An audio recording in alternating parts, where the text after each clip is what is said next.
Welcome to St. James, an Eastern Orthodox Church. Today's homily is by Father Timothy Barkley, as recorded on December 7th, 2025.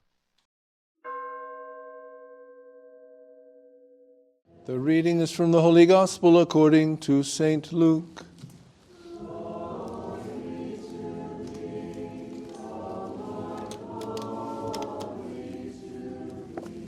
Let us attend.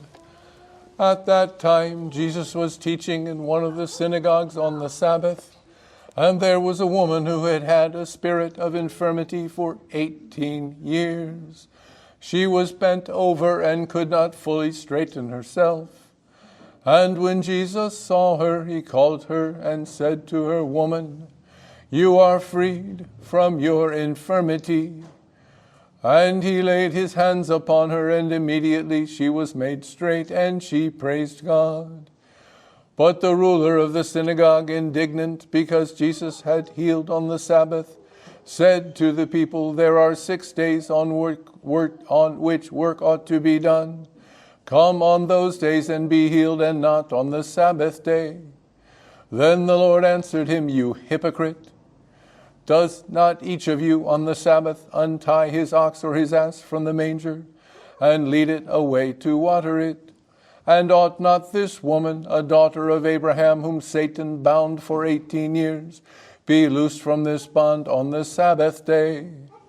As Jesus said this, all his adversaries were put to shame, and all the people rejoiced at all the glorious things that were done by him.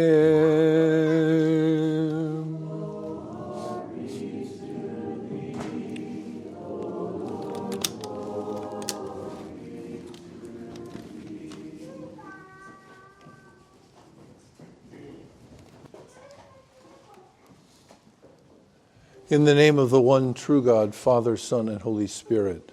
Amen. My brothers and sisters, Christ is in our midst. Pray for me, my brothers and sisters.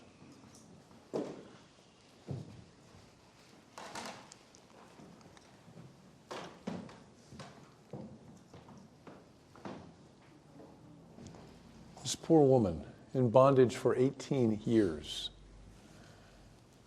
We don't know how old she was, but average life expectancy in that day and age was between 35 and 40 years. So if she was what they would consider an old woman, she had been in bondage half of her life. If she was a younger woman, obviously do the math, most of her life. And the kind of affliction she had was one, I've seen pictures of people with it. She was bent at the waist so that her head was down at the ground. If she looked straight ahead, she would be looking at her own ankles. In order to see where she was going, she has to turn her head at a 90-degree angle and look at out the tops of her eyeballs. She was unable to straighten herself. Could somebody have straightened her? Well, maybe. I don't know how that condition works, but she couldn't stay straight if she was straightened.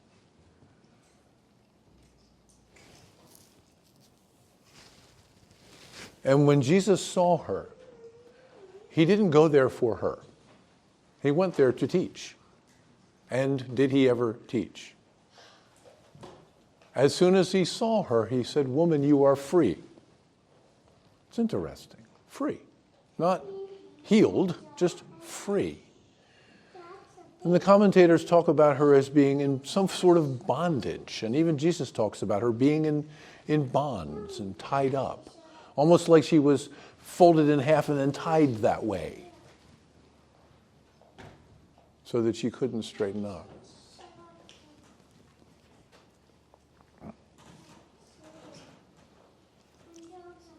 But interestingly, she wasn't freed from her infirmity until Jesus touched her. He called her over to himself. However she ambulated, she got herself over to him. And then he put his hand on her, he touched her, and she was healed. She was freed.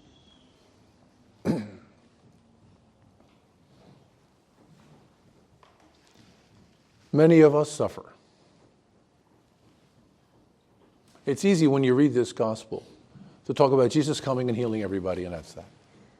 And I look in the eyes of people who are seeking healing and aren't healed. They suffer, and they don't stop suffering. They see Jesus. They receive Jesus into their very body, and they still suffer. Does Jesus have nothing for them? Did they miss Jesus? Do they lack faith? If you just had more faith, you just need to have stronger faith. And then, which is that word of condemnation that we get from so much of today's Christianity. If you just do something different, then everything will get all better. For 17 years, something like 17 years and 364 days, this woman was in bondage continuously. Jesus had been alive for about twice that long at this point. Not quite. He was 30. He'd been in ministry for a while. Why hadn't she already been healed? Why did God leave this poor woman to suffer for 18 years? For 18 years. For most, if not, most of her life. To leave her stuck this way. I mean, if God is a loving God and an all-powerful God, he doesn't even need to wait until Jesus comes, right? He can just do his thing. Make everybody all better. Make all the suffering and all the pain and all of the angst and all of the bondage just poof, go away. If he's a true, good, loving, powerful God, why is there suffering? Why do people suffer? Is it that God really isn't loving? Or maybe it's that he really doesn't care. Or maybe he's just weak. In the face of the evil that we've unleashed in the world, he can't do anything. He's helpless. Sin is stronger than God. Maybe. Or maybe not. I was at a playground once, in a park. And all the mommies and the little kids were there. And mommies would put the little kids on the climbing equipment. And the park had this great big long thing. Kid went in one end and climbed all these things and then came out the other end.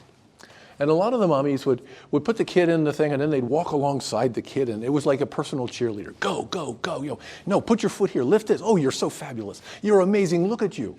You've just gone up a whole step all by yourself. And then there was one mom.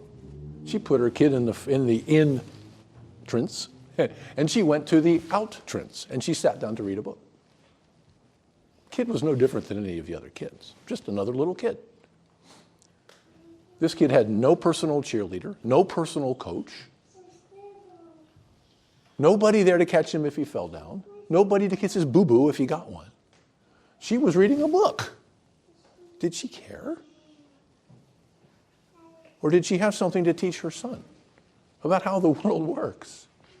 About the virtue of overcoming apparently insuperable odds and barriers and obstacles with the strength that resides within you. And if you get a boo-boo, so you have a boo-boo. People get boo-boos, and people have them. Sometimes they really, really hurt. And sometimes they don't go away. Is that the end of the world? No.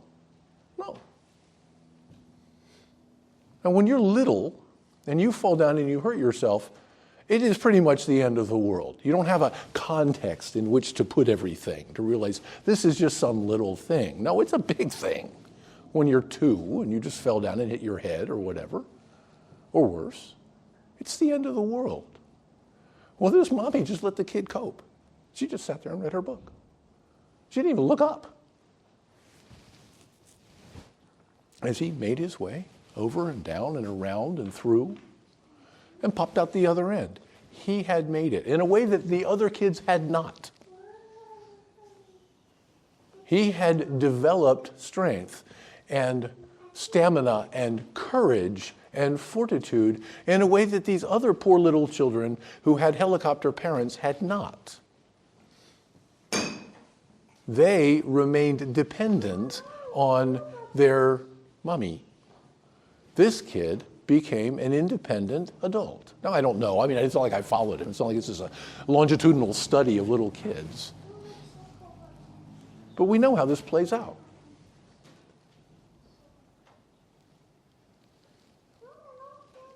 Well, our Father is the same way. We don't have to understand why he appears to be sitting at the outrance reading a book, letting us suffer. We don't have to know why.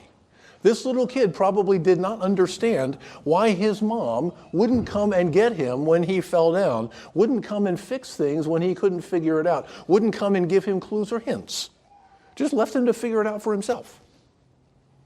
I'm sure he didn't understand. But after he got over the indignation of the unfairness of it all, and this little guy's got some mommy that's helping him, and my mommy won't help me, and doesn't my mommy love me, or maybe he just figured it out. He just grew through the experience to become a better human being.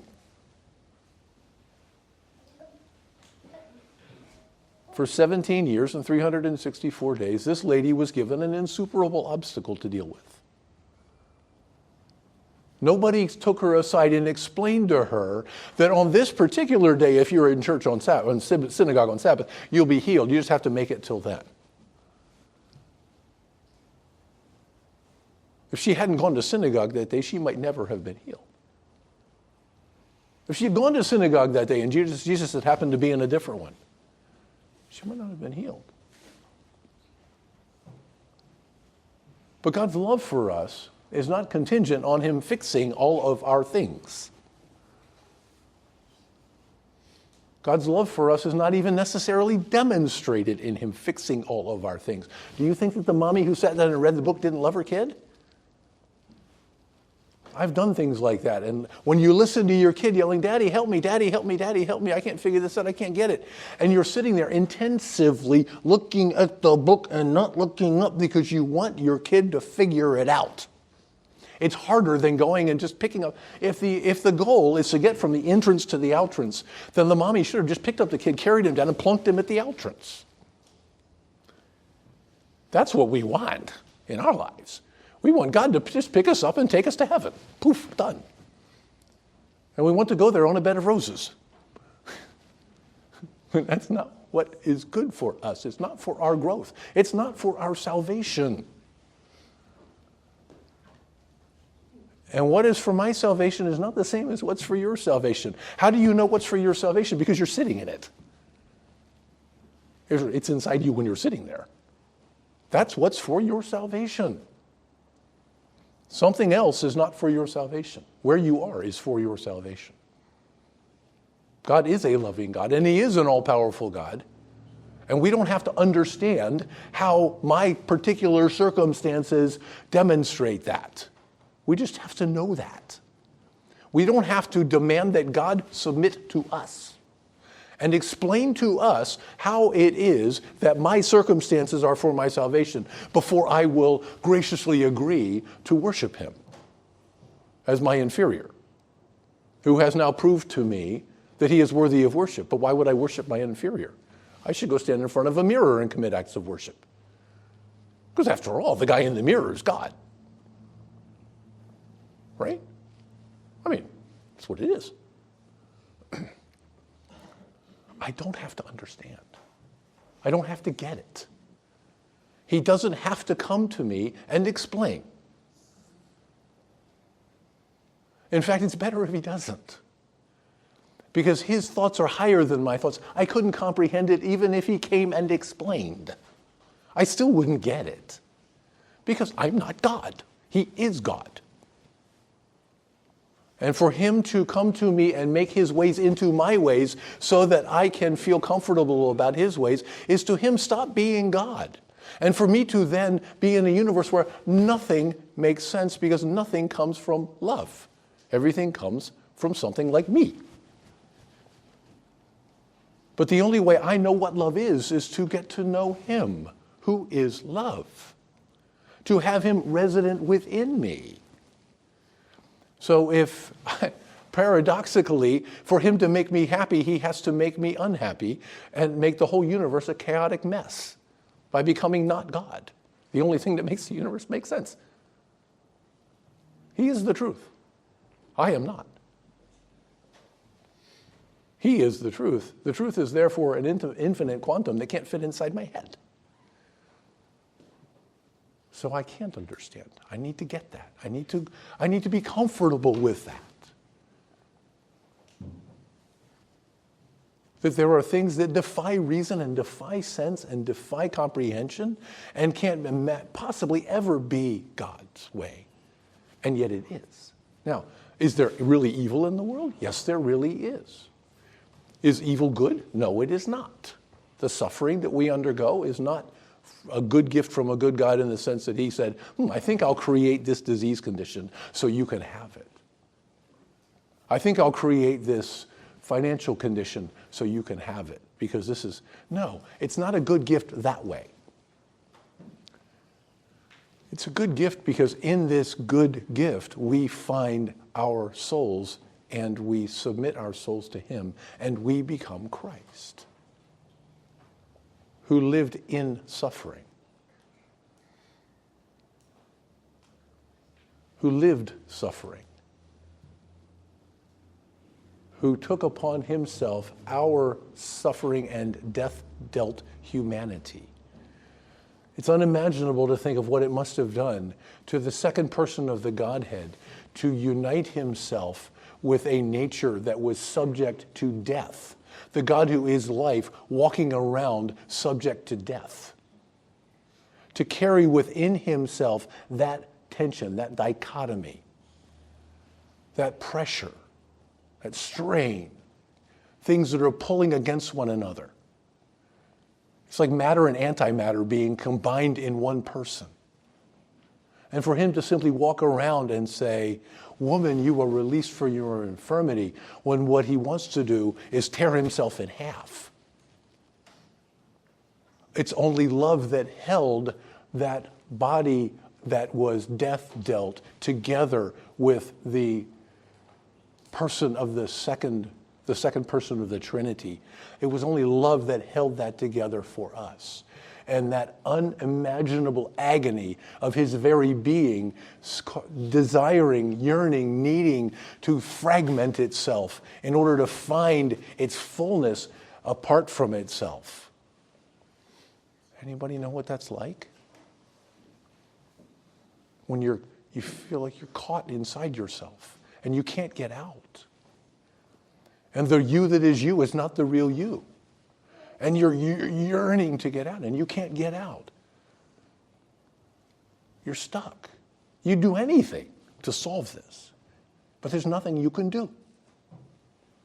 Remember the one who lived that for you, who lived that feeling of his own core of his being, ready to rupture itself in two and holding it together for love for you. He held it all together for you. Because he loves you. We're talking, it's Christmas time. You know, I don't know about y'all. There comes a point, I used to think when I became Orthodox, that somebody else mentioned this the other day, and I remember it thinking it myself, that when I became Orthodox, the Orthodox Church took Christmas away from me. You know, because when you're out in the Western Christianity world, you get Christmas starting, well, let's see. It used to start on December 15th, then it started on December 1st. Now it starts the day after Thanksgiving, but now it starts the day after Halloween. Pretty soon it's going to be starting after July 4th. Because, of course, Christmas in this culture is not about hail the newborn king. It's about go and empty your wallet. And places like Walmart and Target know that if they play the right music, your purse strings loosen up. And you go buy things. Now let's get beyond that kind of cynical thing and just talk about Western Christianity. In Western Christianity, there was the notion that we are preparing our souls through the season called Advent for the coming of the Christ child. We are preparing ourselves for him to be resident within us. That's what Advent is. And it's 4 weeks. It's the whole month of December. It's from like the day after Thanksgiving until it's not Christmas yet, even for our brothers and sisters in the traditional Western world. We are all going through a time of preparing ourselves for the coming King. Now, As one priest friend of mine said, we are not in the Orthodox Church fasting to prepare ourselves for a death. Instead, we are fasting to prepare ourselves for a birth. And it's different. The fast is different. The fast is lighter, it's more light-filled, it's more joy-filled. And if you want to sing Christmas carols, go ahead. Go home, sing Christmas carols. Turn on the Christmas station. Everyone, which one? Oh, they're all Christmas stations. It's just Rockabilly Christmas or Country Christmas or Appalachian Christmas or pick your Christmas. It's all Christmas now. Except the Grinch station that just plays, whatever. But we're in a period of waiting. What are we waiting for? We're waiting for the liberation of our race, the human race, from its enslavement, its bondage. It's what this lady was waiting for in today's gospel. So we're waiting. We're in a period of waiting.